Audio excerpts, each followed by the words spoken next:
आप सभी को वेलकम करता हूं हमारी यूट्यूब चैनल ग्लोयर स्टडी पर। हेलो बच्चों, नमस्कार नमस्कार प्यारे दोस्तों, गुड इवनिंग, वेलकम, नमस्कार भाई, राधे राधे बेटा, नमस्कार, गुड इवनिंग। सब लोग कैसे हो आप? बढ़िया हो बेटा, अच्छे हो, शानदार। टॉपिक बेटा हम लोग पढ़ रहे थे हाइट एंड डिस्टेंस, और काफी एक्सट्रीम लेवल तक के सवाल बेटा अब आप लोग करने लगे हो। पहले बेटा हमने जो शीट 1 पार्ट 1 जो आपको करवाया था, उसमें बड़े ही मतलब सिंपल सिंपल से बेसिक बेसिक से प्रश्न आपको दिए गए थे। अब इस पार्ट 2 में क्या हुआ, थोड़े से सवालों का लेवल उससे बढ़ा दिया गया। शीट नंबर 1 से बेटा शीट नंबर 2 के सवाल सवाल कंपैरेटिवली थोड़े से आपको टिपिकल लग रहे होंगे। मतलब ऐसा कुछ टिपिकल नहीं है, बस उस लैंग्वेज को ठीक से पढ़ना पड़ेगा। मतलब क्या होता है इन क्वेश्चंस में ना, कभी आप उनके बीच का एंगल है, वो एलिवेशन है, डिप्रेशन एंगल है, या 30 का है, 45 का है, 60 का है, तो वो एक रेशो वाली स्टडी को बेटा आपने ट्राई करना है, और कोई मुश्किल काम नहीं है। सारे सवाल मतलब लगभग लगभग ना सेम ट्रेंड के ही होते हैं। इस पर बहुत टिपिकल कहानियां नहीं आती हैं बेटा, कोई बहुत बड़े प्रकार के सवाल नहीं बनते हैं, बस एक नॉर्मल स्तर की बातें बनती हैं। एक नॉर्मल टाइप के सवाल बेटा आपको दिए जाते हैं, उनके आधार पर ही आपका काम पूरा बन जाता है। ठीक है, तो जहां तक की बेटा सवाल करने की बात है, जहां तक की क्वेश्चन करने की बात है, हमने आपको कुछ प्रकार के सवाल बताए थे, और मैंने कहा था कि आप इन सवालों को ठीक से वर्कआउट करना, इनको अभ्यास करना, इनके बारे में काम करना। तो कुछ सवाल आप लोगों ने किए भी होंगे, ऐसी बात नहीं है कि आपसे नहीं बने होंगे, कुछ आपसे बन भी गए होंगे बेटा, थोड़े बहुत सवाल आपसे कोई रह भी गए होंगे, तो उनके बारे में अपन चर्चा करते हैं। दोस्तों वैसे आपने जो सवाल किए थे, उनमें एक फॉर्मूला भी आपको मैंने बताया था। देखो कई बार ना सवालों में वो टेन थीटा पे एंगल लगाते हो, उसकी बजाय फॉर्मूला भी आपके लिए कई बार इजी बन जाता है। तो आप एक साथ साथ में बेटा फॉर्मूला अपने माइंड में रखो। कई बार किसी सवाल को करने के लिए हम इसका भी यूज करेंगे, इस फॉर्मूले की भी बेटा हेल्प ले लेंगे। जैसे मान लीजिए, एक पल के लिए मैं आपको बता रहा हूं, ध्यान देना। ये एक बिल्डिंग है ए बी, इस बिल्डिंग की बेटा ऊंचाई है एच। मतलब ना हम कोई और चक्कर में पढ़ने की बजाय डायरेक्ट वैल्यू पुट के फॉर्मूले के अकॉर्डिंग ये सवाल इस प्रकार भी सॉल्व कर पाएंगे। यहां बच्चों एक बिंदु है सी और एक बिंदु है डी। हमने यहां पर एक एंगल मान लिया अल्फा और ये मान लिया बीटा। लगभग सवाल ऐसे बनते हैं ना बच्चों, लगभग इस प्रकार के सवाल ऐसे बनते हैं कि एक बिल्डिंग की ऊंचाई है, ये है सी है, ये डी है, जो भी इस प्रकार की बातें आपको दी जाती हैं। अब बेटा ये वाला दूरी आप मान लो एक्स, और ये वाली दूरी आप मान लो डी, और पूरी ये डिस्टेंस बन चुकी है एक्स प्लस डी। आई बात समझ में? ये मैं आपको बता रहा हूं कि किसी किसी सवाल में डायरेक्ट अगर फॉर्मूला अप्लाई करना होगा, डायरेक्ट अगर फॉर्मूला अप्लाई करना होगा तो भी आप सवाल कर पाओगे, तो भी आप इन चीजों को सॉल्व कर सकते हो। अच्छा यहां से आप मुझे बताओ, अगर मैं इस सवाल में कॉट बीटा, पहले आप ट्रायंगल की बात कर रहे हो, triangle A B D, triangle A B D में अगर मैं ट्राई करता हूं, ए बी डी में आप मुझे बताओगे कॉट बीटा की वैल्यू क्या बनेगी? कॉट बीटा, क्या बच्चे कॉट बीटा का मान बता पाओगे? कॉट बीटा आप जानते हैं ये होता है बच्चों बेस अपॉन परपेंडिकुलर, यानी कि x upon H, x upon H. यानी मैं आपको ये कह सकता हूं कि एक्स को हम कह सकते हैं एच कॉट बीटा, एक्स को हम कह सकते हैं एच कॉट बीटा।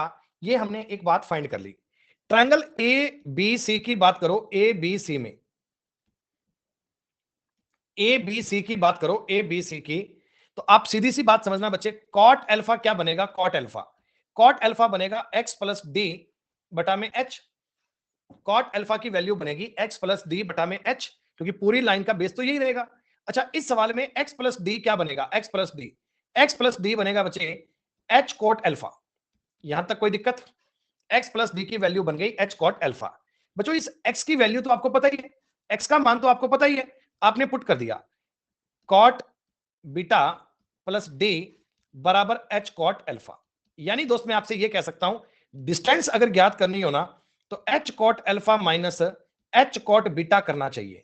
यहां दोस्तों अगर मैं डी को डायरेक्ट बताऊंगा, एच कॉमन ले लीजिए, cot alpha minus cot beta, ये फॉर्मूला भी आप बहुत सारे सवालों में डायरेक्ट अप्लाई कर सकते हो। मतलब डायग्राम बनाने का मन नहीं करेगा ना, तो भी आप डायरेक्ट सवाल इससे कर सकते हो, ये भी फॉर्मूला लागू होता है हर हाल में। ये चीज ध्यान रखना बेटा, दो कोई बिंदु है सी और डी, बीच की डिस्टेंस है डी, तो इस डी की वैल्यू जो आती है वो आती है एच गुणा cot alpha minus cot beta. D गुणा H, D is equal to H गुणा cot alpha minus cot beta. ये कॉट अल्फा और कॉट बीटा ये एंगल होंगे, दूर वाला एंगल अल्फा मान रहा हूं, पास का एंगल बीटा मान रहा हूं, दूर वाला एंगल बेटा अल्फा मान रहा हूं, पास वाला एंगल बीटा मान रहा हूं। तब ये प्रॉपर्टी बनती है, दोनों बिंदुओं के बीच की दूरी जो आएगी डिस्टेंस डी, वो क्या बनेगी? H cot alpha minus cot beta. सारे बच्चे इस बात को बेटा नोट कर लीजिए फटाफट, स्क्रीनशॉट चालू हो गया? कोई बात नहीं शीतल बेटा, 41 43 सब करेंगे, चिंता की बात नहीं है। नहीं भैया, आप बच्चे ही बता रहे हैं, सत्यम ही कह रहे हैं भैया, मुझे तो पता ही नहीं है, मैं तो स्क्रीनशॉट लेता ही नहीं भाई, मुझे काय को लेना है।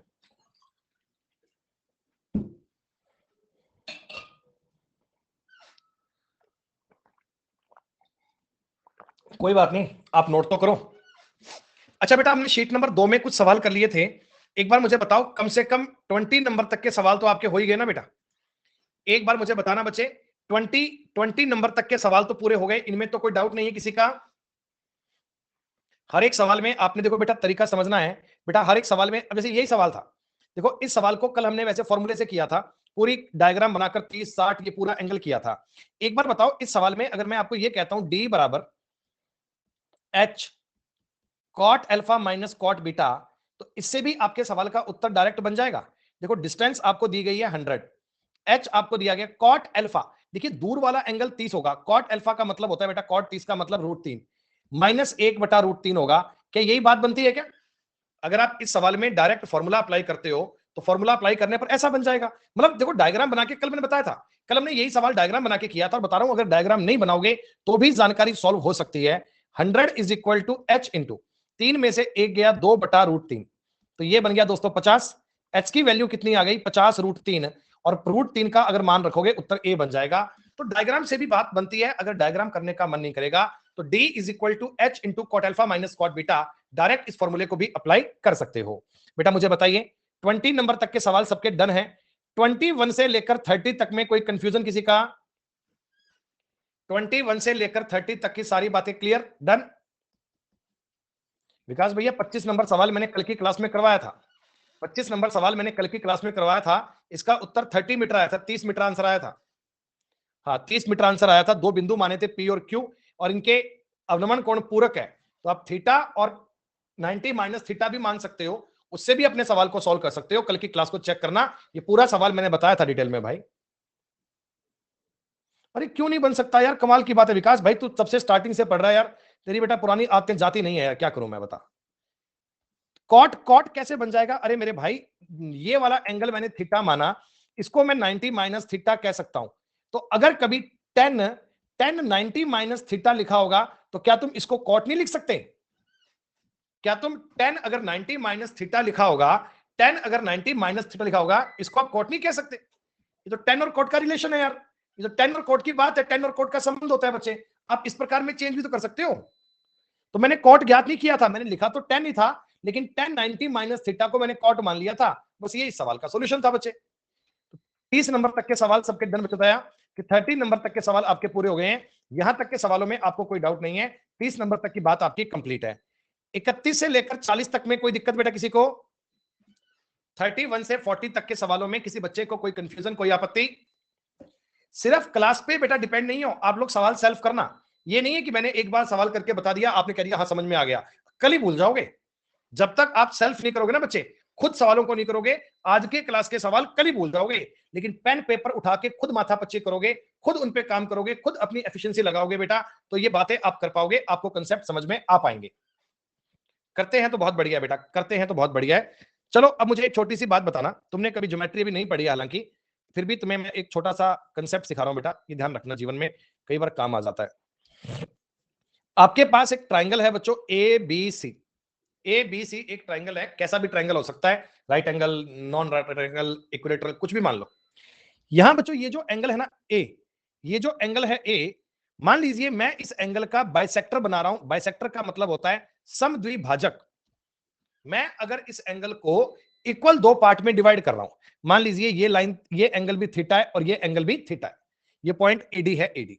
तो बच्चों अगर एडी ए एंगल को इक्वल पार्ट में डिवाइड कर रहा है, इक्वल पार्ट में बिल्कुल बराबर भागों में बांट रहा है, तो क्या आप ये जानते हैं क्या कि ए बी और बीसी, ए बी और ए सी का जो रेशो होगा, वही ratio, same ratio B D और सी डी का होगा।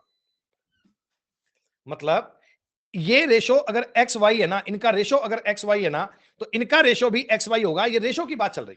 मैं ये नहीं कह रहा ये 5 है तो ये 5 होगा, मैं कह रहा हूं रेशो सेम रहेगा, रेशो हो सकता है। अगर ये वाली देखो, अगर मैं एक सवाल तुम्हें दे देता हूं, ये साइड 10 है, ये साइड 15 है, बीडी अगर 6 होगी तो ये बताओ कितना आएगा? सारे बच्चे बताओ ये कितना आएगा? 9 आएगा। रेशो इनका सेम रहेगा बच्चे, 10 और 15 का अनुपात बन रहा है, 10 और 15 का अनुपात बन रहा है 2 3, तो बीडी अगर 6 है ना, तो इस वाले पॉइंट पर क्या आएगा, इस वाले पॉइंट पर 9 बनना चाहिए। ये डायरेक्ट आप एक थ्योरम होती है, इसको नोट कर लो बेटा, कई बार अपने इस टॉपिक में भी यूज आएगा, अपने इस टॉपिक में भी कई बार ये कहानी अपने काम आएगी, इस बात को नोट कर लेना। ये बातें साथ साथ लिख लिया करो, ये ज्योमेट्री में हालांकि जिन्होंने पढ़ ली उनके लिए तो आसान है, नहीं पढ़ी तो कोई बात नहीं, आपको काम करना पड़ेगा। अब चलता हूं बेटा डायरेक्ट मैं सवाल नंबर 41। बेटा 41 से आगे के सवाल सारे कर लें क्या अपन? ये मान लेते हैं आपने 40 तक के पूरे कर लिए होंगे, ये मान लेते हैं आपने 40 तक की बात आपने पूरी पढ़ ली होगी, तो ये यहां से सवाल हम ट्राई करने की कोशिश कर लेते हैं। अब यहां से हम इन सवालों को बनाने का प्रयास कर लेते हैं। 200 मीटर ऊंचे एक शिखर से एक चोटी के प्रेक्षक के दक्षिण में स्थित दो नावों के अवनमन कोण 60 डिग्री एवं 30 डिग्री हैं। दो नावों के बेटा अवनमन कोण है 60 डिग्री और 30 डिग्री। ओके, दोनों नावों के बीच की दूरी ज्ञात करनी है। डायरेक्ट बताऊं फॉर्मूले से, देखो आप दोनों तरीके पढ़ो, आप डायग्राम भी बनाओ, आप सवाल को वैसे भी करो बेटा, तभी तो कमांड कर पाओगे अगर सब कुछ आपको आता होगा। देखो ये तो इस सवाल का डायग्राम हो गया। डायग्राम मतलब ऐसा माइंड में क्लिक होना चाहिए कि किसी को सोचने की आवश्यकता नहीं पड़े। ये लाइन है ए बी और ये 200 मीटर आपको दिया हुआ है, 200 मीटर आपको दिया हुआ है मान लीजिए। क्लियर? इस पॉइंट को सी मान लो, इस पॉइंट को डी मान लो। अब एंगल में कंफ्यूजन नहीं होना है बच्चे, ये वाला एंगल 30 डिग्री है तो ये वाला एंगल 60 डिग्री बनेगा। अरे बोलो बोलो बोलो बोलो बोलो बोलो। हाँ। आपने ये कहा सर, आपने ये कहा सर हम तो इस सवाल को ना फॉर्मूले से वैसे करेंगे, रेशो से, जो रेशो बताया उससे करेंगे। मैंने कहा करो बेटा, 60 के सामने की भुजा को √3 मानते हैं, 60 के सामने की भुजा को √3 मानते हैं, ये वाली भुजा इधर वाली 1 बनेगी।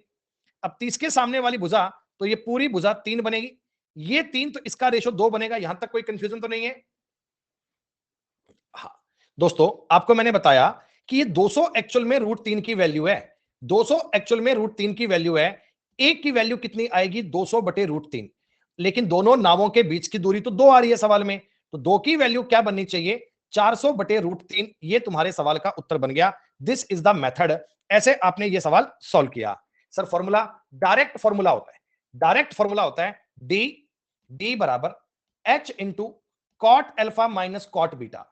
एक बात के रिजिड नहीं होना है आपको, ना तो इस फॉर्मूले पर ही डिपेंड रहना है और ना इस तरीके पे बेटा, दोनों आने चाहिए। आवश्यकता के अनुसार आप चीज को अप्लाई कर पाए, दैट इज योर नॉलेज, वो आपका टैलेंट है बच्चे। डिस्टेंस ज्ञात करनी है, हाइट, हाइट मेरे को सवाल में गिवन है 200। 60 और 30 आपने अभी अभी सॉल्व किया था ना बेटा, आपने 60 और 30 अभी अभी सॉल्व किया था ना, आपको पता है ना ये कुछ ऐसा बना करता है। 60 और 30 के मान तुम्हें याद ही है, कॉट 30 का मान होता है √3, कॉट 60 का मान 1 बटा √3। तो ऊपर मैं एलसीएम लूंगा बेटा, 3 में से 1 गए 2 बनेगा, 200 गुणा 2 400 बटे √3 बनेगा। तो इस प्रकार आप इस सवाल को मेंटली भी कर सकते हैं। दोनों प्रकार से क्वेश्चन करना आना चाहिए, दोनों प्रकार की बात आपको आनी चाहिए। बोलो बेटा बात समझ में आई क्या? हाइट एंड डिस्टेंस में ना ये मतलब इनका मतलब टॉप लेवल है भाई, सब ये सवाल बनाते हैं बस। या आपने एक वो सवाल पढ़ा होगा एरोप्लेन वाला, एग्जामिनर भैया बड़ा उस सवाल का फैन है, बड़ा उस सवाल का फैन है, भी वो हेलीकॉप्टर उड़ता है, जहाज उड़ता है, वो मतलब तरीका एक जैसा ही है, एंगल 30 डिग्री का 60 डिग्री का बनाता है यार, क्या फर्क पड़ जाता है? सुनो 42 नंबर आपने सवाल देखा बेटा, आपने 42 नंबर आपने सवाल देखा। एक झंडे के स्तंभ से एक छोटा लड़का कुछ दूरी पर खड़ा है, वह झंडे को देखता है तो उन्नयन कोण 45 डिग्री को बोलता है। झंडे के स्तंभ की ऊंचाई 10 फीट है। झंडे के स्तंभ तथा बच्चे के बीच की दूरी ज्ञात करनी है। इन दोनों के बीच की दूरी ज्ञात करनी है बेटा, कर पाएंगे सवाल क्या?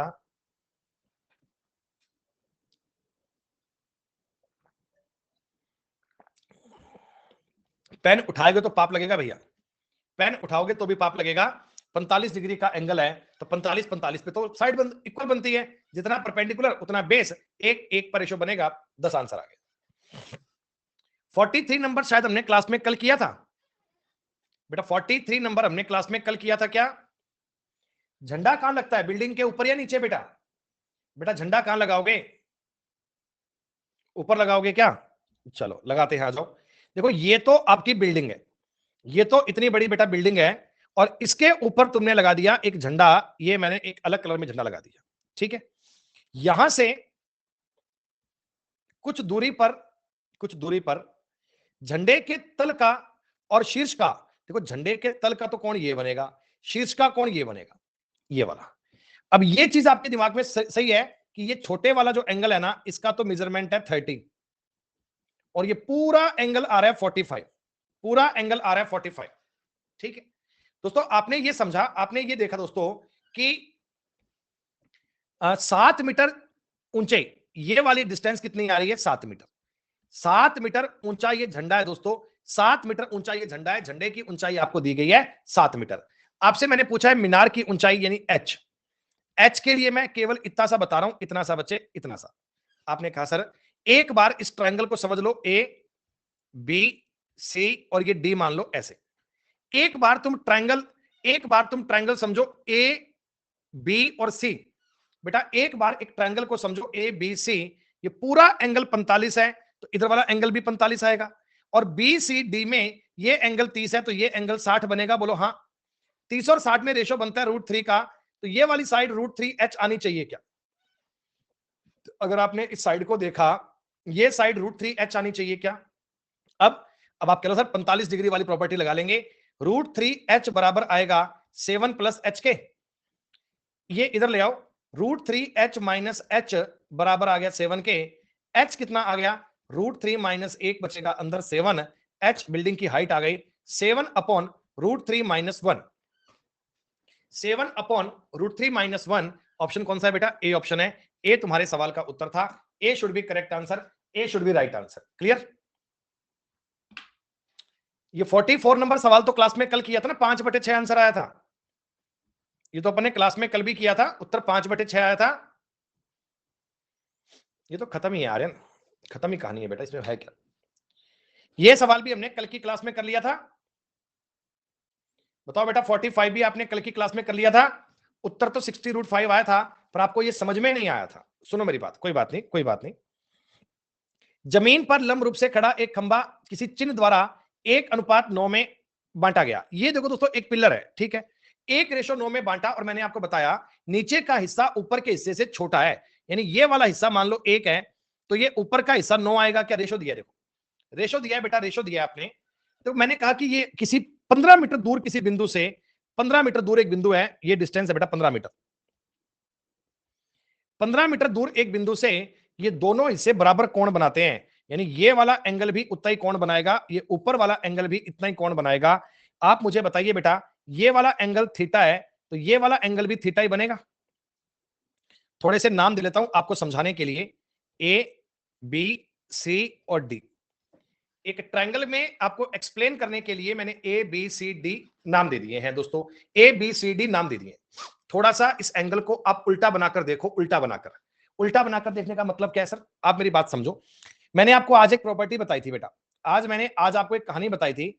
मैंने कहा था भाई अगर एक ट्रायंगल में एक एंगल बाइसेक्टर अगर ये थीटा थीटा एंगल में बना रहा है, तो जो रेशो इन भुजाओं का होगा वही रेशो इस भुजा का होगा। क्या बताई थी ना बात मैंने? तो आप जरा अपने इस सवाल को गौर से देखना बच्चे, आप इस सवाल को गौर से देखना। देखो सी, आप यहां देखो ऊपर सी, देखो सी है, सी के अंदर एक एडी बाइसेक्टर है, एडी बाइसेक्टर, और एबी में आप देखो बेटा ये वाली लाइन 9 है, ये लाइन 1 है। क्या ऐसा है क्या? अरे मतलब एंगल टेढ़ा है, जरा गौर से देखो सवाल को। ये सीडी जो है ना, सीडी, सीडी एक एक्चुअल में एंगल बाइसेक्टर है, एंगल को इक्वल भागों में काट रहा है, एंगल को इक्वल भागों में तोड़ रहा है। तो जो रेशो एसी का और बीसी का होगा, जो रेशो एसी का और बीसी का होगा, वही रेशो एडी का और बीडी का होगा। अरे यही तो बताया था। आप इस सवाल में देखो बेटा, जो रेशो एसी का और बीसी का होगा वही रेशो एडी का और बीडी का होगा। हाँ, तो एसी, एसी मुझे पता नहीं कितना है, बीसी, बीसी मुझे पता है 15 है, और इनका अनुपात बेटा 9:1 है। तो इससे बताओ एसी अपना 135 आ गया क्या? इस एसी की लंबाई 135 आ गई क्या? आपने कहा जी खंबे की ऊंचाई बतानी है सर, खंबे की ऊंचाई बतानी है, तो अब तो आपके पास एक राइट एंगल ट्रायंगल है बस। अब तो आपके पास एक राइट एंगल ट्रायंगल है, राइट एंगल ट्रायंगल में आपके पास हाइपोटेनियस का मान भी है, आपके पास बेस का मान भी है, परपेंडिकुलर का मान ज्ञात करना है, कर लो। क्या दिक्कत आ रही है? हम इस सवाल का उत्तर करेंगे 135 का स्क्वायर -15 का स्क्वायर। दोस्तों यहां पे कईयों के ब्रेक लग गए। अब बच्चे कह रहे हैं गुरुजी 135 का स्क्वायर करना है, माइनस में 15 का स्क्वायर करना है। देखिए आप a plus B A minus B कर सकते हो, a प्लस बी करोगे 150, a माइनस बी करोगे 120, और ये रूट के अंदर, ये रूट के अंदर। अब इनमें जो नंबर आपको लगे कि हाँ भाई ये स्क्वायर बनाने में सहयोग है, उनको निकाल लेंगे। जैसे इसमें से मेरे को दिख रहा है 25 गुणा 6 है, और इसमें से दिख रहा है ये 6 गुणा 20 है, 20 का मतलब भी 4 गुणा 5 हो सकता है। ऐसे ये आपने इस चीज को फैक्टराइजेशन किया, 25 से बाहर आएगा 5, इससे बाहर आएगा 6, इससे बाहर आएगा 2, अंदर बचेगा √5। 5 × 30, 60√5 उत्तर बन गया 60√5। यही तो मैंने कल बताया था कि डायरेक्ट आंसर ये बन जाएगा। आप a plus B A minus B का फॉर्मूला अप्लाई कर सकते हैं बच्चे। आपने कहा गुरुजी ये नहीं, हमें ये स्क्वायर करना बताओ। बेटा देखो, जिस संख्या के लास्ट में 5 होता है ना, उसका स्क्वायर ज्ञात करना बहुत इजी होता है। कैसे? आपने देखो 15 का स्क्वायर किया तो ये होता है 225। कैसे किया पता है? 1 का गुणा करो उसके नेक्स्ट नंबर से, 1 गुणा 2 2, और आगे लगा दो 25। 25 का आपने स्क्वायर करना है, 2 तिया 6, आगे लगा दो 25।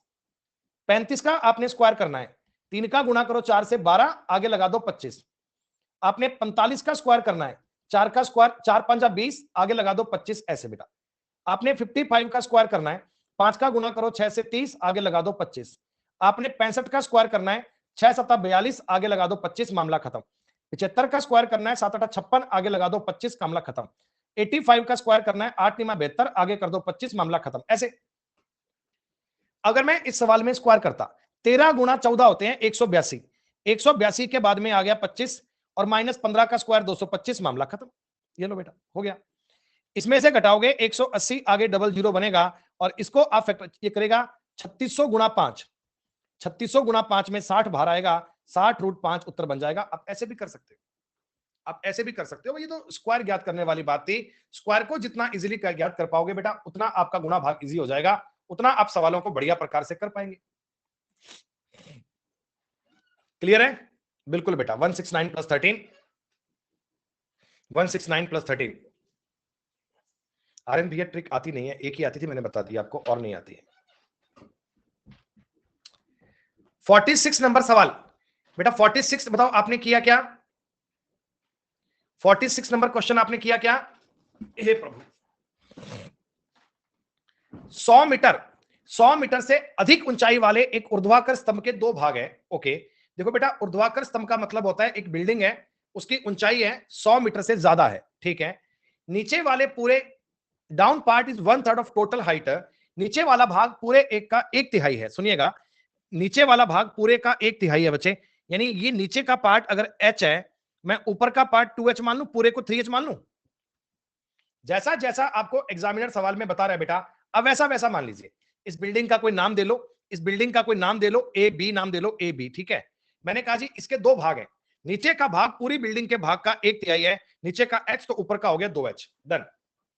निचले भाग के पैर से 40 मीटर दूर क्षैतिज तल पर एक बिंदु से ऊपरी हिस्सा एक कोण अंतरित करता है। ये 40 मीटर दूर एक बिंदु है, 40 मीटर दूर है, 40 मीटर, 40 मीटर दूर बेटा एक बिंदु है जो एंगल एक करता है। देखो क्या करता है, from the base of the down part of the horizontal line whose tangent is 1/2। बेटा टेंजेंट का मतलब होता है 10, स्पर्श ज्या, हिंदी में बोलता है ना स्पर्श ज्या, स्पर्श ज्या का मतलब होता है 10। आप इन दोनों एंगल के बारे में बताओ, कोई मेजरमेंट दिया गया सवाल में? देखो ये दोनों एंगल दिए गए हैं, ये दोनों एंगल इक्वल हैं कि नहीं मेरे को नहीं पता, मैंने इनको अल्फा और बीटा मान लिया। आप चाहो तो एक्स और वाई भी मान सकते हो, अल्फा और बीटा भी मान सकते हो, कोई दिक्कत नहीं है। यहां तक कोई समस्या किसी को? ठीक है जी। अब बेटा देखो, ये सवाल थोड़ा अलग प्रकार के हैं, थोड़ा लेंदी सवाल है ये। आप मुझे इतना बता दीजिए, 10 बीटा का मान क्या बनेगा? 10 बीटा, अरे 10 बीटा तो ज्ञात कर लोगे ना। 10 बीटा बनेगा सब h/40, h/40। 10 बीटा का मान आ गया h/40। और देखो आपको क्या बोला, ऊपरी हिस्सा एक कोण, ऊपरी हिस्सा ये ऊपरी हिस्से का कोण है अल्फा, ठीक है।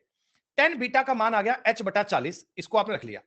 और 10 अल्फा, देखो ऊपर वाला जो भाग है ना, इसका एंगल, इसका टेंजेंट आपको दिया हुआ है 1/2। जो ऊपर वाला भाग है ना, ऊपर वाले भाग का टेंजेंट, बेटा टेंजेंट आपको सवाल में 1/2 दिया गया। बताओ टेंजेंट आपको 1/2 दिया गया है ना, दिखा गया स्पर्श ज्या 1/2 है, यानी ऊपर वाले भाग में जो अल्फा कोण बनता है उसकी वैल्यू आएगी 1/2। तो मेरे दोस्त, मेरे अजीज, मेरे मित्र, एक बार इस पूरे एंगल पे बताओ, 10 अल्फा प्लस बीटा, अगर मैं पूरे राइट एंगल ट्राइंगल एबीसी की बात करता, अगर मैं पूरे एंगल एबीसी की बात करता, तो 10 अल्फा प्लस बीटा क्या बनेगा? 3h/40, 3h/40। अच्छा, तुम्हें 10 अल्फा प्लस बीटा का फॉर्मूला आता है? आप कहना हाँ जी आता है। बेटा अगले पेज पे कर रहा हूं, एक बार बता दो, इतनी बात के लिए आगे बढ़ता हूं, फिर मैं अगले पेज पे, अगले पेज पे सवाल करता हूं, मुझे यहां से कुछ मिटाना नहीं पड़े इसलिए। देखो जो चीजें मैंने आपको अब तक बता दी, एक तो मैंने 10 बीटा बता दिया, 10 बीटा वो h/40 आया है, ये तो अपन ने ज्ञात किया। 10 अल्फा सवाल में गिवन है ये वाला, और 10 अल्फा प्लस बीटा मैंने ज्ञात किया है 3h/40। टारगेट क्या है बच्चों, अपने को सवाल में ना, अपने को सवाल में h फाइंड करना है। h कोई व्यक्ति कान में h बता जाए, बात हो जाए। 10 alpha plus beta, 10a plus B, 10a का मतलब ये, प्लस 10b का मतलब ये, अपॉन 1 माइनस 10a 10b। अरे ऐसा ही है सब कुछ क्या? क्या ऐसी बात चल रही है सवाल में? कुछ और तो नहीं कर रहा मैं? जैसे आपको अब तक फॉर्मूला बताया गया था, बस उसी फॉर्मूले को अप्लाई करना है। अच्छा, अब एलसीएम देखो 80 आएगा, इस साइड से एलसीएम 80 आएगा, 40 प्लस 2h बचेगा। नीचे वाले में भी एलसीएम 80 बनना है, तो 80 माइनस h बचेगा, बराबर 3h/40 हो गया। अरे एलसीएम से एलसीएम तो कट गया ना, एलसीएम से एलसीएम तो कट गया। हाँ, अब आप चाहें तो बेटा देखो क्रॉस मल्टीप्लाई कर सकते हैं। 40 40 गुणा किया 1600, प्लस 40 दूना 80h, बराबर 80 तिया 240h, माइनस ये बनेगा 3h का स्क्वायर। हालांकि क्वाड्रिक इक्वेशन से सवाल बनेगा, पर मैं क्वाड्रिक नहीं बनाऊंगा, हम सवाल को डायरेक्ट करने का प्रयास करेंगे। 3h स्क्वायर इधर आएगा, माइनस हो जाएगा, 160h प्लस 1600 बराबर 0 बनेगा बेटा? बताइए बताइए, 3h square minus 160h plus 1600 बराबर 0। हाँ, दो ऐसी संख्याएं बताओ, दो ऐसी नंबर बताओ बेटा, दो ऐसे संख्याएं बताओ जिन्हें मल्टीप्लाई करने पर 4800 आए और जोड़ने पर 160 आए। 120 और 40, बहुत बढ़िया। दोनों माइनस के लेने पड़ेंगे ना बेटा, दोनों माइनस के लेने पड़ेंगे ना, दोनों माइनस के लोगे तो h की वैल्यू क्या बनेगी भाई साहब? h की वैल्यू देखो, मेरी बात समझना, अगर आप पूरे सवाल को करोगे, हालांकि तरीका तो ये होता है 120 मानो और 40 मानो, स्क्वायर वाला कोफिशिएंट बटा में कर दो, स्क्वायर वाला कोफिशिएंट बटा में कर दो, बस। तो एक वैल्यू आ गई 40 और एक आ गई 40/3। ऐसे निकालते हैं क्या? अरे h का मान बताओ, ऐसे तो ज्ञात करते हैं। h का मान क्या आ गया? एक तो आ गया 40 और एक 40/3। h के दो मान आ सकते हैं, लेकिन देखो सवाल में कही गई एक एक बात का मतलब होता है। आपको ये बोला ना कि 100 मीटर से अधिक ऊंचाई होनी चाहिए। दोस्तों h की वैल्यू देखो 40 भी आ सकती है और 40/3 भी आ सकती है। अगर मैं 40/3 को कंसीडर कर लूं, 40/3 को कंसीडर कर लूं, फिर तो पूरा टावर 40 मीटर का ही होगा, फिर तो पूरा टावर 40 मीटर का ही होगा। वो सवाल में उत्तर संभव नहीं है। मैंने कहा जी अगर मैं h को 40 मानूंगा तो पूरा टावर 120 मीटर का आएगा, 120 मीटर का आएगा। ये बात आपको सही है, 40 वाली वैल्यू आपको लेनी पड़ेगी। जो बेसिक फॉर्मूले आपने अब तक पढ़े, जो बातें आपने अब तक पढ़ी, वही तो काम आई, कोई नई बात थोड़ी है। आज तुम्हारा हाइट एंड डिस्टेंस कंप्लीट, तो आगे पढ़ाएंगे मिनिमम मैक्सिमम, वो भी बहुत आसान है।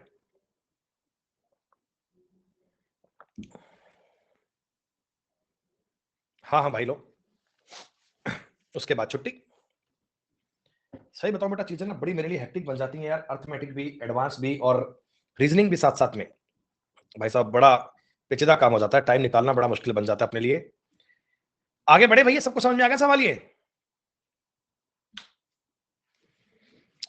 सुरक्षा कर्मी निरीक्षण टावर से एक शत्रु की नाव देखता है। ओ माय गॉड, दुश्मन आ गए। निरीक्षक टावर समुद्र से 180 मीटर की ऊंचाई से अवनमन कोण 60 डिग्री बनाता है। ये इतना आसान सवाल क्यों आ गया बीच में? है बेहतरीन सवाल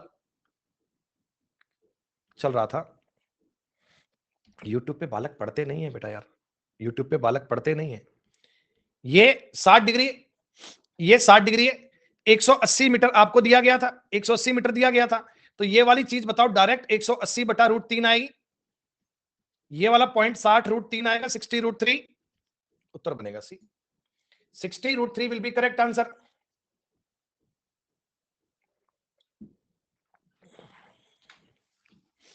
वाओ, हवाई जहाज आ गया बेटा, आओ जहाज उड़ाएं, जहाज उड़ाते हैं बेटा। एक हवाई जहाज जो तल से 3125 मीटर की ऊंचाई पर उड़ रहा है, तुरंत उसके ऊर्ध्वाधर दूसरे हवाई जहाज के नीचे से गुजरता है बेटा।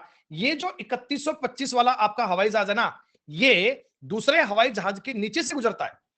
तल पर स्थित दोनों हवाई जहाजों के उन्नयन कोण 30 और 60 डिग्री हैं। दोनों जहाजों के बीच की दूरी ज्ञात करनी है। सुनो ऐसा है,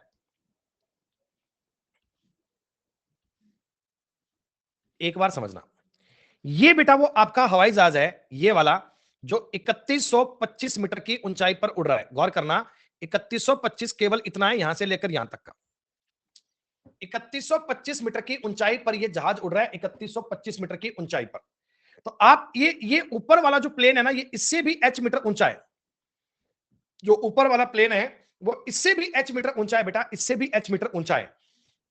ये इतना सा एंगल 30 डिग्री है और ये पूरा एंगल 60 डिग्री है। यही सवाल है क्या, बताओ एक बार। थोड़ा सा आपको एक्सप्लेन करने के लिए ABCD लिख दूं। ये सवाल तो मुझे लगता है आप बच्चे ही कर लोगे, मुझे करने की नीड नहीं है। मुझे ये सवाल करने की नीड नहीं है, इसको आप ही कर लोगे। मुझे बताना बच्चे, सब लोग इस सवाल को ट्राई कर पाएंगे क्या? Very good, very good, very good, very good, very good. कैसे बनेगा ये सवाल सर, कैसे करेंगे सवाल? देखिए, आप इन चीजों को मेंटली कर सकते हैं। हालांकि एक सवाल पे अगर आप चाहते हैं पूरा कंसेप्ट करना तो कर लीजिए। Triangle A B C, triangle A B C में, ट्रायंगल ए बी सी में 1060, 1060 बनेगा H प्लस 3125 बटे BC, बटे BC। ट्रायंगल BDC में 1030 बनेगा, 1030 ये बनेगा 3125 बटे BC। यही बात होगी बेटा, बोलो बोलो बोलो बोलो। अगर मैं आपसे ये पूछता हूं, हालांकि मैं रूट राट 3 सब मान के बताऊंगा, वो चिंता की बात नहीं है, एक बार इस कहानी को समझ लो। BC का मान यहां से और यहां से इक्वल कर सकते हैं क्या? देखो यहां से BC कितना आएगा, H प्लस 3125 बटा 1060, 1060 का मतलब √3। इधर से BC का मान कितना आएगा, 3125 बटे 1030, 1030 का मतलब होता है 1 बटा √3। ऐसे यहां से अगर आप इन दोनों को सॉल्व करेंगे तो आपके H की वैल्यू आपको मिलेगी 6250 है। क्या बच्चों बताओ, इतनी सी बात कर लोगे या आगे भी सवाल करके बताऊं आपको? बेटा दोनों साइड में BC और BC को इक्वल कर लीजिए, दोनों साइड में BC और BC को इक्वल कर लीजिए। 6250 देखो, वैसे भी ऑप्शन से भी आइडिया पड़ रहा है ना, 6000 और 5000 तो उत्तर आएगा नहीं। 3125 सेम सेम बात बन गई, सेम एंगल नहीं बनेगा, तो उत्तर बनना चाहिए आपका 6250। ये जजमेंट आपको होने लगेगा कुछ समय के बाद। फॉर्मूले से करें सवाल, ये फॉर्मूले से करें।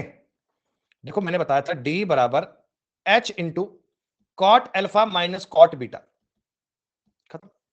D आपको ज्ञात करना है, 100 मीटर ऊंची चट्टान है। कॉट, कॉट 30, कॉट 30 का मान √3, कॉट 60 का मान 1 बटा √3, खत्म। 100 गुणा 2 में से 3 में से 1 गया, 2 बटा √3। ये आपके सवाल का उत्तर बन गया, ये आपकी बात का उत्तर बन गया बेटा। 200 बटे 1.73 ये काम करना है। 200 बटे 2.73 है। देखो अब ना जजमेंट लिया करो सवालों पे। आपके सवाल का उत्तर डी बनेगा ना, आपके सवाल का उत्तर डी बनेगा ना। कैसे बनेगा, बिना गुणा भाग करे कैसे बताया सर आपने?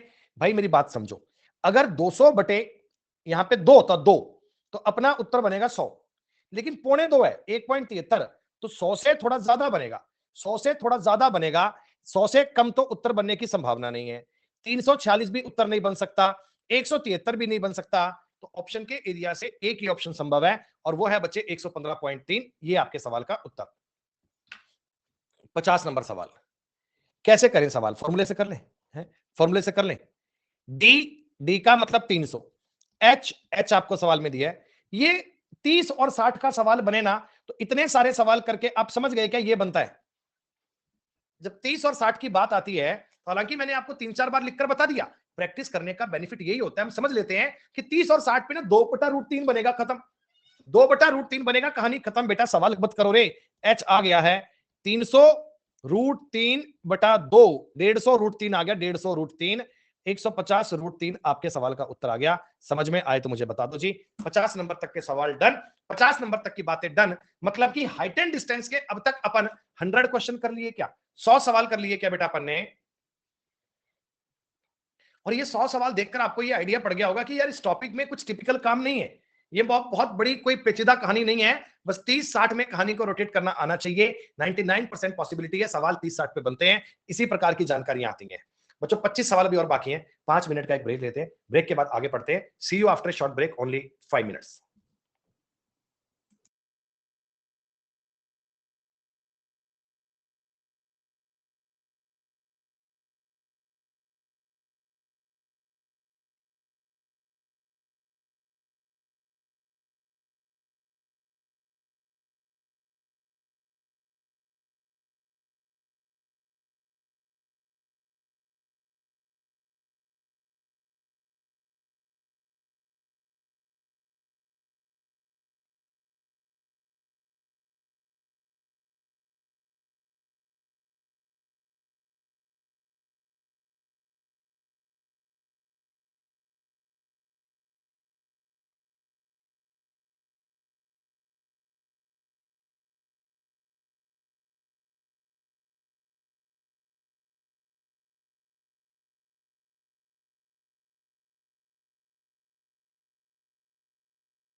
हाँ जी दोस्तों, वेलकम बैक दोस्तों, वेलकम बैक।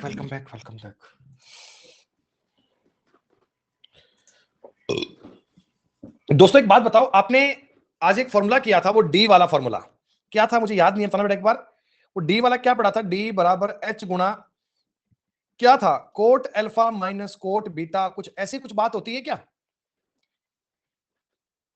अच्छा, ये फॉर्मूला पता है कब काम करता है, इसके बारे में ध्यान रखना। जब दोनों पॉइंट्स, जब दोनों बिंदु, बिंदु का मतलब दोनों पॉइंट्स, मतलब दोनों जहां से आप एंगल चेक कर रहे हो सेम साइड में हो, जब दोनों पॉइंट सेम साइड में हो तब ये फॉर्मूला काम करता है ना। अपन वो देखते हैं डी माइनस एक्स करके जो भी है वो सॉल्व करता है, याद है बताओ? अरे बोलो बोलो बोलो बोलो। अच्छा, अगर कभी ये दोनों पॉइंट बेटा अपोजिट में आ जाए तो? अपोजिट में आने का मतलब पता क्या है? ये मान लो आपकी एक बिल्डिंग है, ये एक बिल्डिंग है, इसकी हाइट मैंने एच मान ली, इस बिल्डिंग की हाइट मैंने एच मान ली। अपोजिट साइड में दो पॉइंट्स आ गए, अपोजिट साइड में सारे नाम बताता हूं, इसको ए मान लो, इसको बी मान लो, इसको सी मान लो, इसको डी मान लो। तो यहां बचे, यहां जो ना ये पॉइंट है, यहां ये पॉइंट है, और इनमें ये वाला एंगल अल्फा मान लो, ये वाला एंगल बीटा मान लो। अब कोई चक्कर नहीं है, अब कोई चक्कर नहीं है। और अब इन दोनों बिंदुओं के बीच की जो दूरी है डी, अब इन दोनों बिंदुओं के बीच की जो दूरी है डी, ये डी आपकी बेटा सीधी सी बात है, डी बनेगी एच गुणा ये cot alpha plus cot beta. बिल्कुल उसी प्रकार में ड्राइव करके आप चेक करेंगे, बिल्कुल उसी प्रकार से ये फॉर्मूला बनाएंगे, तो ये डी बराबर H into cot alpha plus cot beta आएगा। सेम साइड में बात है तो माइनस आएगा, अपोजिट में आएगा तो प्लस आएगा, बस इतनी सी बात ध्यान रखना, कई बार ये बात काम आ जाती है। अगर आप ये फॉर्मूला याद नहीं करते हैं बच्चे, तो जो तरीका मैंने बताया था रेशो वाला, उससे तो सवाल बन ही जाना है, उससे तो हो ही जाना है। लेकिन कई बार ना वो डायग्राम बनाना हेक्टिक लगता है, हम डायरेक्ट सवाल इससे भी कर लेते हैं, वो आवश्यकता पड़ती है तो कर लेंगे बेटा। एक रोड जो दोनों तरफ से 30 मीटर चौड़ी है, बराबर ऊंचाई के, बराबर ऊंचाई ध्यान दीजिएगा, बराबर ऊंचाई इंपॉर्टेंट वर्ड है। दो खंबे एक दूसरे के विपरीत खड़े हैं, दोनों के बीच रोड पर एक बिंदु है, वहां से उनके शीर्ष का उन्नयन कोण 30 डिग्री और 60 डिग्री है, प्रत्येक खंबे की ऊंचाई ज्ञात करनी है। सुनो बेटा, ये दो खंबे हैं बराबर ऊंचाई के, ये एक सड़क है, ये एक गली है बेटा, और ये रोड जो है ये 30 मीटर चौड़ी है क्या? मतलब ये टोटल जो डिस्टेंस है, टोटल डिस्टेंस है, क्या वो 30 मीटर की आ रही है? हाँ। यहां पर बेटा बीच में कोई एक बिंदु है, यहां पर कोई बीच में एक बिंदु है, यहां से इनके जो एलिवेशन एंगल है ना, ये 30 डिग्री और 60 डिग्री बनते हैं, 30 डिग्री और 60 डिग्री के कोण बन रहे हैं। तो आपसे पूछा गया प्रत्येक खंबे की ऊंचाई ज्ञात करनी है, ये सवाल आप लोगों को करना है। क्या कर पाओगे आप? पूरा बेटा देखो, पूरे दो राइट एंगल ट्रायंगल बनेंगे। आप ये मान लो ये बिंदु ए है, ये बिंदु सी है, ये सी है, ये डी है, और ये बिंदु ई मान लो। तो एक तो हम करेंगे राइट एंगल ट्रायंगल सॉल्व, कौन सा? एक बेटा अपन राइट एंगल ट्रायंगल सॉल्व करेंगे, right angle triangle A B E. Right angle triangle A B E में जो tan 30 आएगा, tan 30 वो क्या आएगा बच्चे? tan 30 आएगा h बटा बीई, h बटा बीई, h बटा बीई आएगा। यहां से आपका बीई का मान आ गया h बटा tan 30, tan 30 का मान 1/√3, ये √3h आ गया। बोलो हाँ। अरे √3h आ गया, हाँ। अब आप ये सब कहानियां तो लिखते हैं बचपन वाले बच्चे, लेकिन आपको तो पता है ना 30 डिग्री के मामले में ये एक तो ये √3 होता है, ये h तो ये h√3 होगा, खत्म। 60 डिग्री के मामले में, एक मिनट रुकिएगा बेटा, मदान साहब का मैसेज क्यों आया भाई?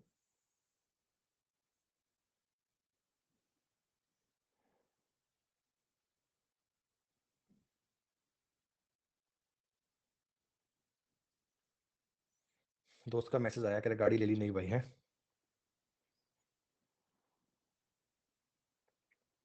बहुत दिन से पीछे पड़ रहा था ये कि गाड़ी लाऊंगा गाड़ी लाऊंगा। ये देखो अभी मैसेज किया भाई ने, कह रहा गाड़ी लाया भाई नहीं।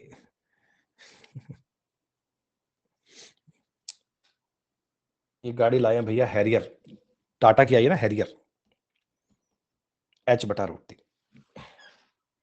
सुनो बेटा, h√3 प्लस h/√3 बराबर बताओ 30 मीटर आना चाहिए। h√3 प्लस h/√3 30 आएगा, √3 एलसीएम आएगा, इधर बनेगा 3h h 4h बराबर 30। आपने कहा सर h कितना बनेगा, तो 30√3/4 आएगा, 30√3/4 आएगा बच्चे। और √3 की वैल्यू पुट करना, लगभग लगभग उत्तर पॉइंट्स में जाएगा, एग्जैक्ट तो नहीं आएगा, और वो पॉइंट वाला ही आपको ज्ञात करना है लगभग अप्रोक्स। क्या बताइए, ज्ञात कर पाएंगे आप?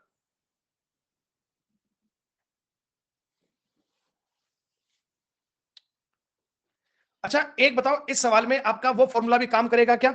डी बराबर एच गुना cot alpha plus cot beta. भाई दोनों खंबे बराबर ऊंचाई के हैं, दोनों खंबे बराबर ऊंचाई के हैं, तो मैं इसको मिडल में मानकर पॉइंट को अपोजिट मान सकता हूं। बात तो सेम ही है, कोई फर्क थोड़ी पड़ेगा यार, तब भी कहानी सेम बनेगी। तो डी आपको दिया हुआ है 30 बराबर एच गुना कॉट 30 कॉट 60 का मतलब वही हो गया √3 प्लस 1 बटा √3। यानी एच अगर ज्ञात करना है तो 30 √3 बटे 4 बनेगा। 30 √3 4 दोनों केस में कितना बनेगा, चेक करें इसको। एच आ रहा है 30 √3 बटे 4, 30 गुना 1.732 बटा में 4, 51 52 बटे 4 13 के आसपास बनेगा बेटा, 13 के आसपास आंसर बनेगा, 13 के आसपास उत्तर बनेगा सी वाला। यू कॉमन सेंस कर लिया करो ना, 17 दिया 51 पॉइंट समथिंग 52, 52 बटे 4 13 के करीब करीब आंसर जाएगा, तो करीब करीब चेक कर लीजिए, पूरा करने की आवश्यकता नहीं है, खत्म कहानी। चलिए, एक राजमार्ग उत्तर दक्षिण दिशा में है, उत्तर दक्षिण। बेटा उत्तर दक्षिण समझते हो कि एक सड़क है इस प्रकार की है, उत्तर दक्षिण वाली इस प्रकार की रोड है, ये राजमार्ग है बेटा, राजमार्ग हाईवे है मतलब। A school is situated at a distance of 60 √2 metre. ये क्या, √2 में √3 में गड़बड़ी है, ये क्या है भाई, √2 में और √3 में गड़बड़ी है। अगर मैं ऑप्शंस की बात देखूं बेटा,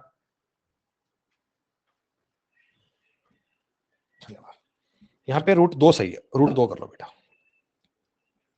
ऑप्शन भी दोनों ही मिल रहे हैं ना, वरना मैं ऑप्शन से एलिमिनेट कर लेता। ऑप्शन में भी दोनों ही कर रखे हैं बेटा, आप √2 वाले को सही कर लेना।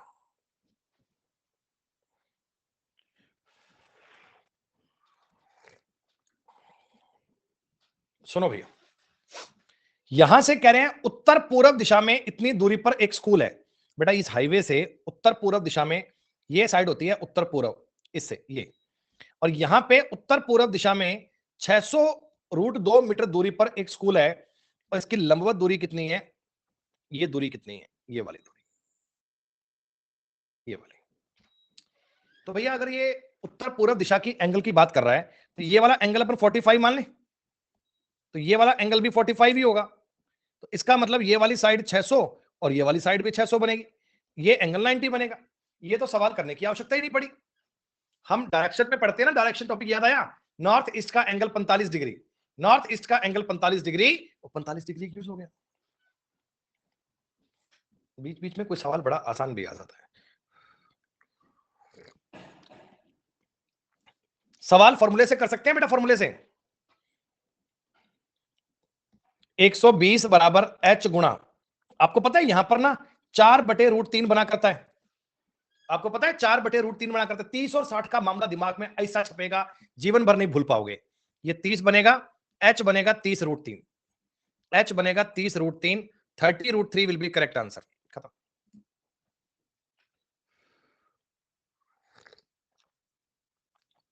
किताब की आवश्यकता ही कहां पड़ेगी मेरे भाई, रातों को जाग जाग के आपके लिए किताबें बनाते हैं। 50 मीटर चौड़ी सड़क के दोनों, और ये भी सवाल सेम है, अरे ये भी सवाल सेम है। 50 यहां लिखोगे बराबर एच कॉट 60 का मतलब 1 बटा √3 और प्लस 1 होगा। अब देखो इसकी जानकारी पॉइंटों में आएगी बेटा, इस सवाल का उत्तर ऐसे पॉइंटों में जाएगा, अप्रोक्स अप्रोक्स आपको देखना पड़ेगा। तो आप मुझे बताइए 50 बराबर एच गुणा, ये बनेगा 1 प्लस √3 बटा में √3, एच आना चाहिए 50 √3 डिवाइड बाई 1 प्लस √3। ये इतनी सी बात सॉल्व करनी है ना, थोड़ा इसको सॉल्व कर लें। √3 प्लस 1 लिख लेते हैं इसको, ऊपर नीचे √3 माइनस 1, √3 माइनस 1 से गुणा कर लो, तो ये बन जाएगा ऊपर वाली जानकारी 50 √3 माइनस 1 बटा, बटा में बनेगा 3 में से 1 गए 2, और ये कटेगा 25 बार। 25 √3 का √3 से गुणा 75 बन गया, माइनस 25 √3, 75 माइनस 1.73, 1.73 का मतलब बेटा 1.73, उत्तर बी आ रहा है क्या, कैलकुलेटर से करते हैं बेटा, ये भी सही है सर, कोई दिक्कत नहीं है, इससे भी कर लोगे।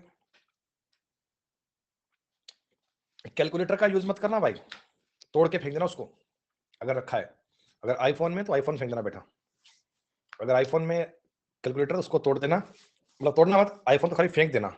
अपने घर का एड्रेस देता हूँ, वहां फेंक देना जोर से,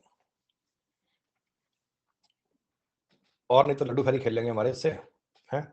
आपके तो काम की बात नहीं है।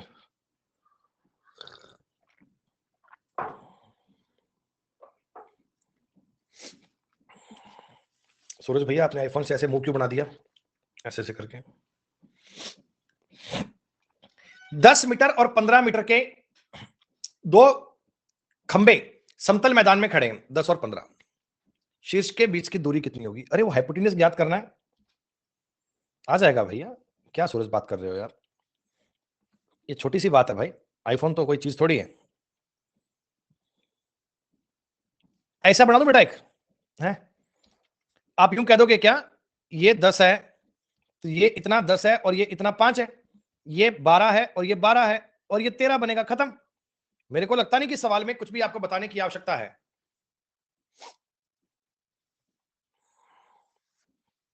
क्यों भैया शीतल, महीने के 10,000 रुपए कमाओगे क्या? अरे यार, इंस्पेक्टर बनोगे, महीने की सैलरी होगी 75,000 रुपए, 2 महीने में आईफोन 13 मैक्स प्रो आएगा, बहुत बढ़िया वाला, 512 GB वाला। हाँ यार, ऐसा रखियो पास में, ऐसा 3 पॉइंट लगे ना कैमरे वाले, यूं बढ़िया वाला माहौल बनेगा भैया, भौकाल टाइट करने का काम आता है।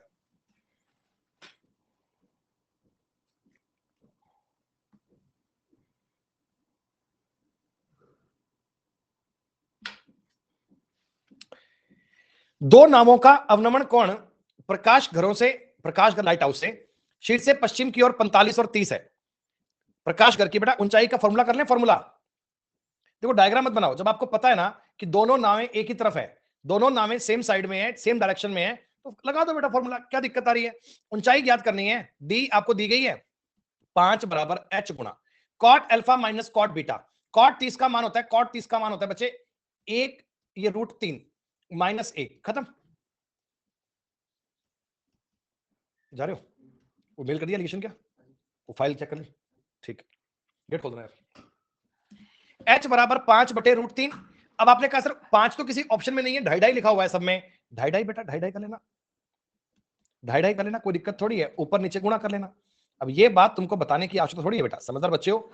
2.5 इंटू √3 + 1 आपके सवाल का उत्तर बन गया, ऑप्शन नंबर सी, टिक करना, डायरेक्ट आपके सवाल की नौकरी तक।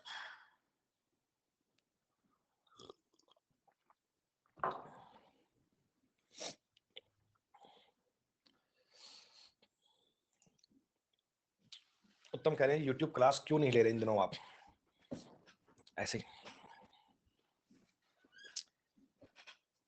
मेरे भाई, कुछ देर जाकर घर बैठना पड़ता है, जाकर बेटा ताऊजी के घर बैठना पड़ता है, बहुत ज्यादा समय मैं दिन भर तो दे नहीं पाता।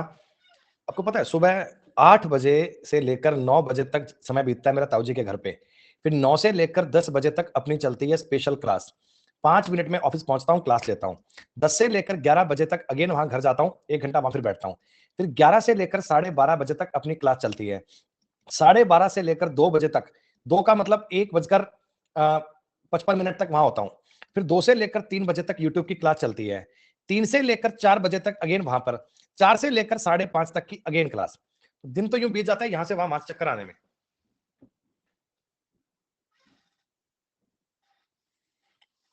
ऐसा है भैया, बीच बीच में अब जाना ही पड़ता है, घर तो बैठना ही पड़ता है ना भैया। कोई लोग मिलने भी आते हैं, कोई लोग परिचित मेरे भी आते हैं, कोई पापा के जानकार भी आते हैं, कोई भाई का जानकार भी आता है, तो अब परिवार के लोग ही नहीं बैठे होंगे, वहां कौन बैठा होगा? बैठक में बैठते हैं ना, तो जो अपने घर परिवार के लोग होते हैं, तो जैसे मेरे पापा सुबह से शाम तक वहीं बैठते हैं, अब मान लो बीच में थोड़ा बहुत कोई काम आ गया, उनको कहीं जाना पड़ गया 10 मिनट के लिए, तो वहां कोई घर का आदमी होना चाहिए, मेरा भाई वहां होता है, तो सब चीजें बेटा मैनेज करनी पड़ती हैं। अब मैं ये बोल देता हूँ कि मेरी क्लास है, मुझे जाना पड़ेगा, बोल तू जा भाई, तो वो जाना भी पड़ता है, दोनों चीजें हैं बेटा। हाँ बेटा, 57 नंबर सवाल का बेटा आंसर,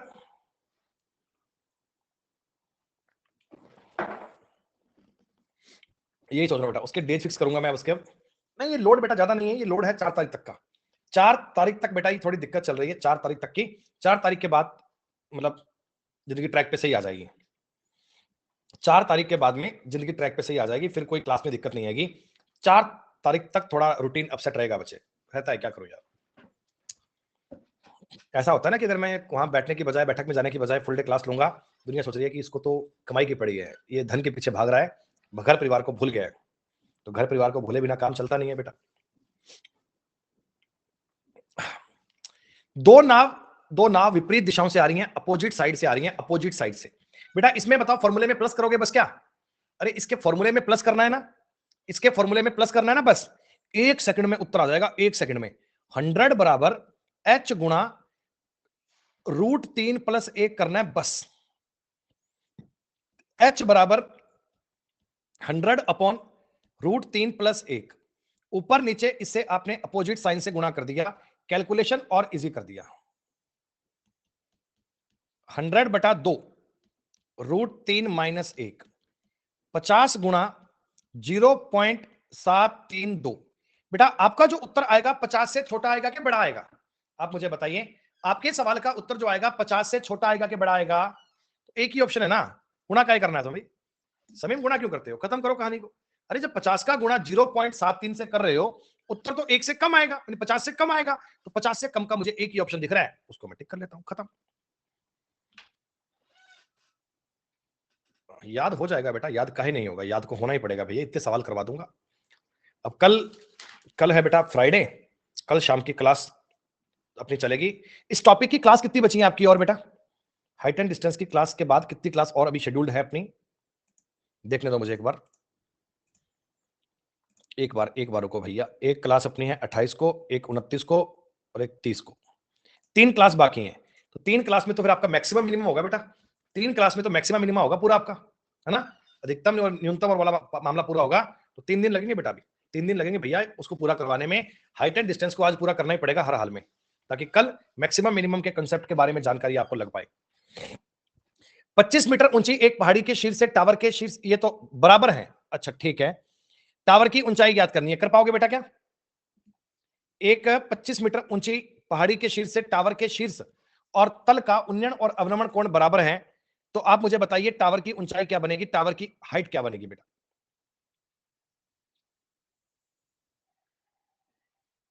कर पाओगे सवाल क्या?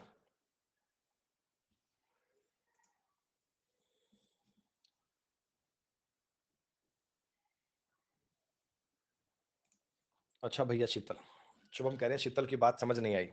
नहीं भैया सही बात है, 200 रुपए की घड़ी आपको टाइम बताती है, 2 लाख रुपए की घड़ी लोगों को आपका टाइम बताती है। फैक्ट, मैं तो इस बात से 100% एग्री हूं।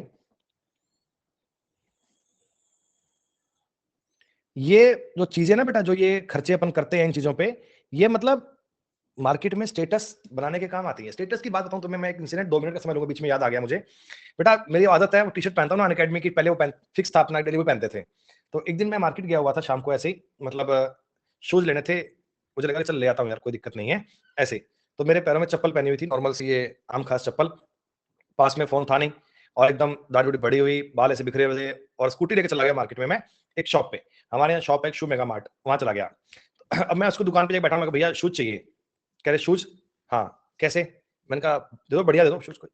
आप दोस्तों यकीन मानोगे, उस दुकानदार ने मुझे 400-500 रुपए से ऊपर के शूज नहीं दिखाए बेटा। उसने 400-500 रुपए से ऊपर के शूज दिखाए। मैं कहता रहा, मैंने कहा भाई कोई बढ़िया शूज दिखा दो, बढ़िया। कह रहा बढ़िया ही होते, कह रहा बढ़िया ही होते। अगले को लग रहा है ये कौन सा लेगा है, पास में इसके फोन नहीं है, पैरों में चप्पल पहन के घूम रहा है पुरानी सी, ये क्या लेगा? वो पता ही नहीं चलता आदमी को, नहीं लेगा, अगला ले नहीं पाएगा दोस्तों। लेकिन बाद में कभी और इंसिडेंट हुआ साथ में, फिर दुकान पे गया, अब हाथ में 2-2 फोन है, ईश्वर की कृपा से सोने की घड़ी वो कड़ा पहन रखा, चैन पहन रखी, पूरा यूं मतलब माहौल टाइट बना के बढ़िया दुकान पे जा रहे। शूज दिखा रहा हूँ भाई, शूज दिखा दो। अगला 5-7 हजार से कम दिखाई नहीं रहा। कह रहा सर चीज तो यही है। मैं कह रहा हूँ घर के लिए चाहिए, नॉर्मल दे दो 2-3 हजार रुपए के। कह रहा नहीं सर चीज तो यही है। तो आप समझ रहे हो, वो अपीयरेंस आपका मैटर करता है, वो अपीयरेंस आपका मैटर करता है। मतलब वो चीजें अगर अपन उनको दिखाते हैं ना भैया, कि जितना कपड़े सिंपल पहन रखे हैं, और बेटा जब से ये कोविड की सिचुएशन हुई है ना, आप यकीन मानिएगा, टी शर्ट के नाम पर अपना ये चलता है अनअकैडमी जिंदाबाद, और लोवर चलता है फुल ड्रेस, यही है, मतलब पक्की ड्रेस यही है, यही कपड़े चलते हैं बेटा। तो ब्रांड ब्रांड सब हट गए, एक ही ब्रांड है बच्चे, अनअकैडमी। सुबह शाम एक ही ड्रेस चलती है अपनी, एक ही ब्रांड चलता है, और ब्रांड का नाम है अनअकैडमी। अब अगले को पता नहीं होता ना भैया स्टेटस क्या चीज है, भैया अगले को पता नहीं होता यार, मैं ऐसे आदमी है भैया चलते फिरते। 25 मीटर की ऊंची पहाड़ी के शीर्ष से, बच्चों ये पहाड़ी है 25 मीटर की, शीर्ष से उसके तल के उन्नयन का और अवनमन कोण बराबर है बच्चों। देखो ये टावर है, अब टावर के देखो शीर्ष का जितना उन्नयन कोण बनता है, देखो व्यक्ति की नजर सामने आएगी, ध्यान देना, व्यक्ति की नजर टावर के पॉइंट सामने आएगी, उन्नयन कोण और अवनमन कोण बराबर है बच्चे। यानी इधर वाला ये नहीं नहीं नहीं 45 कैसे मान लोगे यार, ये एंगल थीटा है तो ये एंगल भी थीटा है, ऐसा कह रहा है, समझ रहे हो? ये टावर है बच्चे, ये पूरा टावर है और ये पहाड़ी है, तो इसके टावर का उन्नयन कोण और अवनमन कोण बराबर हैं। तो आप मुझे बताइए ये वाला एंगल भी थीटा बनेगा क्या? ये वाला एंगल भी थीटा बनेगा क्या? आप कहोगे हाँ सर, हाँ सर। अच्छा ये अगर 25 आ रहा है, ये अगर 25 आ रहा है, तो यहां तक का पॉइंट ये 25 बनेगा? आप कहोगे हाँ सर, ये एंगल भी 25 बनेगा, इसमें कोई डाउट नहीं है। इसका नाम दे लो ए बी, इसका नाम दे लो सी डी, इसका नाम दे लो ई, ऐसे दे लो। अब आप मुझे बताइए इसमें दो राइट एंगल ट्रायंगल बन गए, दो राइट एंगल ट्रायंगल बन गए बेटा। इन दोनों में एक चीज कॉमन है, बीई और एडी का मान बराबर आएगा। जितनी वैल्यू बीई की बनेगी इतनी वैल्यू एडी की बनेगी, जितनी वैल्यू बीई की बनेगी उतनी वैल्यू एडी की बनेगी, उतनी वैल्यू इक्वल बनेगी। तो बस आप सिमिलरिटी का नियम लगा पाओगे, सिमिलरिटी के नियम से चेक कर पाओगे। अब पूरा सवाल तो मैं करके क्या बताऊं बेटा, इस वाली लाइन को आप 25 ही मान सकोगे ना, ये लाइन भी 25 ही आएगी और 25 बनेगा 50। अब बेटा समय कम है, पूरे सवाल को डिटेल मत करो कि कैसे बना, आप दोनों राइट एंगल ट्रायंगल को मैच कर लीजिएगा, वो ऊपर की लाइन भी सीडी 25 बनेगा, 25 और 25 50 आपके सवाल का उत्तर बनेगा बिना कोई डाउट के। इमारत के तल से, इमारत के तल से टावर के शीर्ष का उन्नयन कोण उसके शीर्ष कोण से दुगना है। इमारत की ऊंचाई क्या होगी? अगर टावर की ऊंचाई 75 मीटर है, टावर के शीर्ष का उन्नयन कोण इमारत के तल से 60 डिग्री है। लगभग लगभग आपको सब चीजें बता दी सवाल में, एग्जामिनर ने बेटा मन में बात कोई भी नहीं छुपाई, सारी चीजें उसने बता दी हैं, सारी चीजें उसने बता दी हैं सवाल में।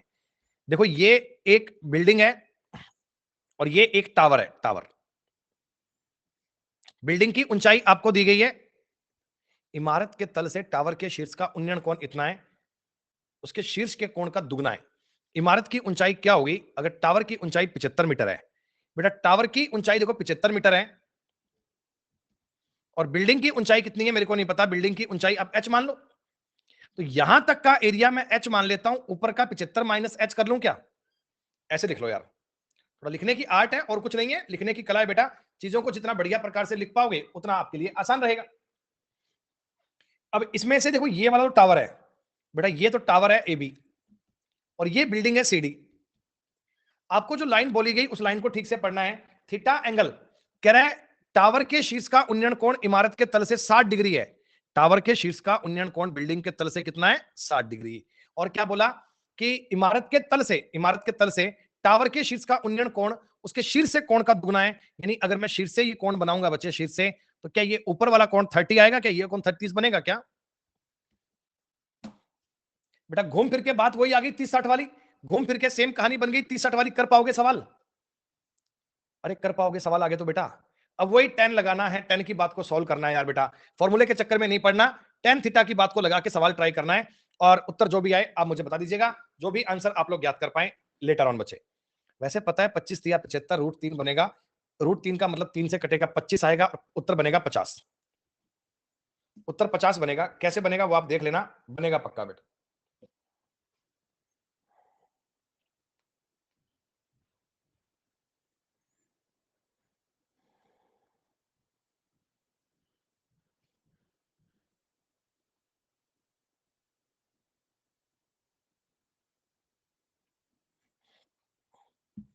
बेटा पीडीएफ आपको एक तो मिल गई है, एक भी नहीं मिली? यश, इस टॉपिक की पीडीएफ आपको एक तो मिल गई है क्या, एक भी नहीं मिली? नहीं मिली, ठीक है ठीक है ठीक है, कल मिल जाएगी बेटा, कल स्टाफ को आते बोल दूंगा, पहला काम यही करवाऊंगा। ये 100 और 64 देख के कुछ दिमाग में आ रहा है? एक बात बताओ, 100 और 64 देख के दिमाग में कोई बात आ रही है क्या? कोई स्क्वायर बनेंगे, राइट एंगल ट्रायंगल बनेगा, राइट एंगल ट्रायंगल पे ट्रिपलेट बनेंगे, उसमें कोई हाइपोटेनियस होगा, कुछ ना, ये बातें समझ में आ जानी चाहिए आपके। 60 नंबर सवाल भी इजी है, आप लोग कर पाएंगे बेटा। प्रकाश घर से अवनमन 15 डिग्री है, कोई दिक्कत नहीं है, कोई दिक्कत नहीं है बेटा। 15 डिग्री को ये वाला कंसेप्ट आप लोगों ने किया हुआ है, 15 डिग्री का सवाल मैंने बताया हुआ है ना, रेशो आपको 2-3 प्रकार से बताया था। एक बात बताओ यार, एक बात बताओ, जब 15 डिग्री का ये एंगल होता है तो ये वाली साइड √3 - 1, ये वाली साइड √3 + 1, ये वाली साइड 2√2 होती है क्या? ऐसा कुछ किया था जीवन में कभी? ये ऑप्शन से देखकर आइडिया आ गया। ठीक है ठीक है ठीक है, कह रहे हैं प्रकाश घर, इसकी ऊंचाई 60 है, अरे √3 माइनस 1 की वैल्यू अगर 60 है तो √3 प्लस 1 की वैल्यू क्या बनेगी? ये बनेगी 60 गुना √3 प्लस 1 बटा √3 माइनस 1। ऐसा कोई ऑप्शन है क्या? है बेटा बी। अब कहीं तो आदमी 10-15 का मान ज्ञात करने बैठता, 10-15 का 2 माइनस √3 सवाल करता, उससे बनाता, और कहां अगर ये रेशो याद था सीधा ही हो गया बस बेटा, इतना ही सवाल है ये। अब ये 15 डिग्री का सवाल भी इतना आसान बन जाता है, इतनी बात बन जाती है। मैं 10 से करता था, मैंने भी 10 से किया है हर्षल, मैंने भी 10 से किया है भाई।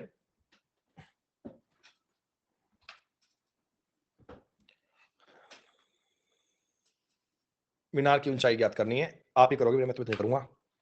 160 मीटर बनाता है कौन? कब बनाता है? क्या फालतू आ गया इसमें? मीनार 100 मीटर है। अल्फा बीटा कर लोगे बेटा? अल्फा बीटा है, कुछ नहीं है। दुगना कौन बनाती है? थीटा और 2 थीटा कर लेना, कोई दिक्कत नहीं है, सेम सवाल है, हो जाना चाहिए। 64 नंबर सवाल भी 60 डिग्री 30 डिग्री खंबे की ऊंचाई ज्ञात करनी है, हम नहीं करेंगे, आप करोगे। 50√3 है बेटा, 30 डिग्री का एंगल है, 160 मीटर है मीनार की ऊंचाई। ओके, पहली मीनार की ऊंचाई ज्ञात करनी है, वही 2 मीनारें हैं, बीच की दूरी दी गई है, एक मीनार की ऊंचाई दी गई है, बीच का एंगल निकाल के सेकंड वाली को ज्ञात कर लेना, कोई दिक्कत नहीं है। 66 भी सवाल सेम है। 67 भी सवाल आपका मीनार की ऊंचाई ज्ञात करो, करेंगे आप। वृक्ष लंबवत खड़ा है, 60 मीटर ऊंची एक मीनार है, मीनार के पाद से वृक्ष की चोटी का उन्नयन कोण 30 डिग्री है। ओके, मीनार के शीर्ष से वृक्ष के पाद का अवनमन कोण 60 डिग्री है, वृक्ष की ऊंचाई क्या होगी? कोई बड़ा सवाल नहीं है। सारे सवाल बच्चों 30 30 60 30 60 30 60 की थ्योरी पे चल रहे हैं, सब चीजों में एक ही बात चल रही है, 30 और 60 का मामला चल रहा है। तो ये बच्चों आज आपकी शीट हो गई कंप्लीट, ये आज आपकी कहानी बन गई बेटा कंप्लीट। हाइट एंड डिस्टेंस का बेटा सारा मामला हमने पूरा पढ़ लिया, जितने सवाल मैंने आपको बता दिए उतने सवालों पे बेटा ये सारी जानकारियां आपकी पूरी हो जाएंगी, एक एक सवाल आपका बन जाएगा। तो कल स्टार्टिंग के क्लास में बच्चों, स्टार्टिंग के 10 मिनट में अगर कोई इन 5-7 क्वेश्चन में से डाउट हो गया, हमने बेटा कहां तक के सवाल कर लिए थे? 60 तक कर लिए थे ना। 60 तक तो कोई डाउट देखो आएगा ही नहीं, 61 तक तो कोई डाउट आपका आएगा ही नहीं। अगर 60 के आगे कोई डाउट गलती से आ भी जाता है सवाल में, तो कल स्टार्टिंग के केस में पहले उनको पढ़ेंगे, और मैक्सिमम और मिनिमम, मैक्सिमम एंड मिनिमम, इसके बारे में अगर कोई डाउट रह जाएगा, कोई सवाल रह जाएगा, तो उसकी चर्चा अपन कल की क्लास में कर लेंगे, फिर उसके बारे में बात पढ़ेंगे। दोस्तों आने वाली 3 क्लास आपकी रहेंगी मैक्सिमम मिनिमम के बारे में, टॉपिक आपका कंप्लीट, बातें आपकी डन, आपका बेटा हाइट एंड डिस्टेंस हो चुका है आज कंप्लीट। ठीक है दोस्तों, चलिए आज इतना ही पढ़ते हैं, बाकी बातें करेंगे कल बच्चों। इसके बाद अपनी 6:15 बजे बेटा यूट्यूब पर क्लास भी होगी, जिसमें आज नया टॉपिक स्टार्ट करेंगे, एलिगेशन की बातों को पढ़ेंगे बेटा उस क्लास में। बताओ भैया शीतल क्या बात करते हो? 5 मिनट बाकी हैं, तुम बता दो क्या बात कर रहे हो। बताओ मेरे भाई शीतल क्या हुआ? सर ये बोला सर आप हम लोग को सर पूरा कोर्स पढ़ाइएगा। भाई पूरा ही पढ़ा रहे हैं भाई। सर आपने अभी कहा था ना कि सर इसके बाद नहीं, वो मैं ये कह रहा था कि मेरे लिए हेक्टिक हो रहा है चीजें, लेकिन मैं मैनेज कर रहा हूँ भाई उस चीज को लेकर। अभी ये बीच में रावजी वाली ये कहानी नहीं होती तो शायद मैं चीजें नेक्स्ट कोर्स प्लान कर देता, थोड़ा सा उसमें पैनिक बिजी हो गया था, पर मैं आई विल मैनेज बेटा, कोई टेंशन नहीं है। सर मैंने आपसे मैथ पहली बार 2020 से ही सर मैं आपसे जुड़ा हुआ हूँ, और आप ही से पढ़ी है मैंने अब तक पूरी मैथ, अर्थमेटिक और एडवांस के अलजेब्रा, और ये तो सवाल बन पा रहे हैं प्रॉपर? हाँ सर, मतलब टाइम लगता है अभी, लेकिन सर कंसेप्ट बन जाता है, मतलब थोड़ा टाइम लगता है बस। ये सर बात यही है कि कंसेप्ट क्लियर होना चाहिए, टाइम का तो एक ही इलाज है, प्रैक्टिस।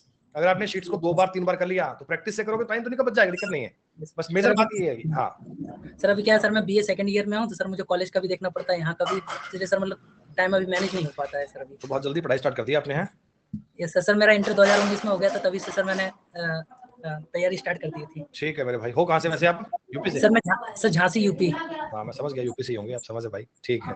चलो भाई, ओके ओके ओके। कोई और बालक है लाइन पे? अंशुल,